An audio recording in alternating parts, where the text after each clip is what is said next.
बोले भक्तवत्सल भगवान की। एक बार जो है दुर्वासा ऋषि बैकुंठ लोक में गए भ्रमण करते हुए। दुर्वासा जी कौन है? अनसुईया और अत्रि मुनि के पुत्र हैं। अत्रि जी तपस्या कर रहे थे, भगवान मुझे बेटा दे दो, बेटा एक बेटा मांग रहे थे। भगवान प्रकट हुए, तुम एक बेटा चाहते हो, हम 3 देते हैं। भूयत्री हम नत्री, ब्रह्मा विष्णु महेश, हम तीनों आपके बेटा बन करके आने वाले हैं। दुर्वासा के अंश शिवजी महाराज, चंद्रमा ब्रह्मा जी के अंश और दत्तात्रेय भगवान नारायण के अंश, जो तीनों महर्षि आजमगढ़ के पावन भूमि पर निवास करते हैं। दुर्वासा जी बैकुंठ लोक में गए, भगवान बड़े प्रसन्न हुए और अपना बैजंती माला उतार करके गले में डाल दिए। बैजंती माला गले में डाले और दुर्वासा प्रसन्न हो गए, प्रभु मेरा इतना स्वागत किए। अब जैसे दुर्वासा आगे बढ़े तब तक इंद्र ऐरावत पर बैठ करके आ रहे थे। दुर्वासा ने इंद्र को देखा, इंद्र प्रणाम किए और दुर्वासा जी अपना गले का माला उतार करके इंद्र के गले में डाल दिए। और जैसे आगे बढ़े तब तक इंद्र अपने गले का माला उतार करके ऐरावत के गले में डाल दिए। ऐरावत अपने गले से माला उतार के नीचे गिरा दिया। वो क्या जाने इस माला की कीमत।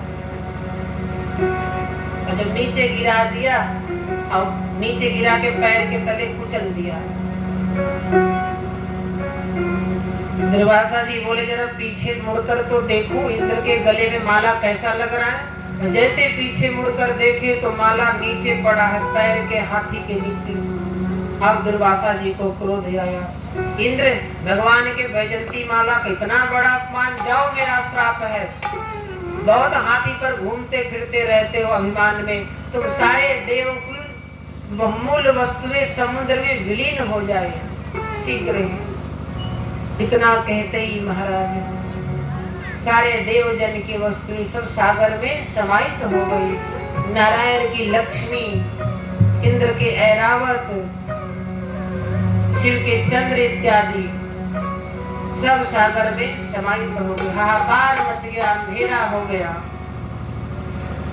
त्राहि माम नारायण के पास गए। सुखदेव बाबा कहते हैं परीक्षित, देवता बड़े चालू होते हैं, जब काम पड़ता है तो या नारायण के पास जाएंगे या फिर शिव के पास जाएंगे।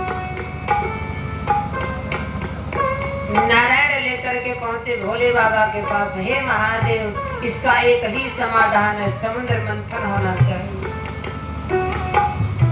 जो आज्ञा नारायण। समुद्र मंथन की तैयारी किए। मंदराचल पर्वत को ला करके भगवान नारायण प्रविष्ट किए सागर में और देखे कि ये तो चला ही जा रहा है सागर के अंदर, तो भगवान ने कुर्मा स्वरूप धारण किया। बोले कुर्मा भगवान की।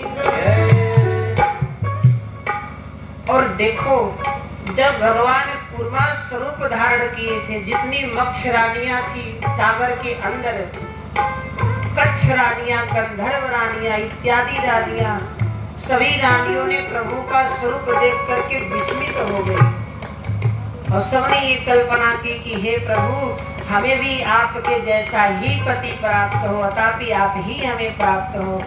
तो सारी जिन जिन की सो इच्छा प्रकट हुई थी भगवान के जन्म इत्यादि स्वरूप तक, सब ब्रजमंडल में आज गोपिका बन करके प्रकट हुई है। अच्छा, गोपी किसे कहते हैं महाराज?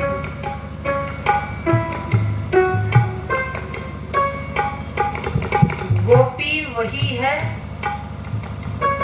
जो अपने प्रत्येक रोम कूप छिद्र से एकमात्र विषय आनंद को छोड़ करके परमानंद का रसा स्वादन करता हो, वही गोपी है। जो सारी इंद्रियों को पी जाए उसी का नाम गोपी है। जो विकार का कोई लेश मात्र भी शेष न बचे, वो समझ लो गोपी हो गया। बोले कन्हैया लाल की जय। तो हमारे संत गाते हैं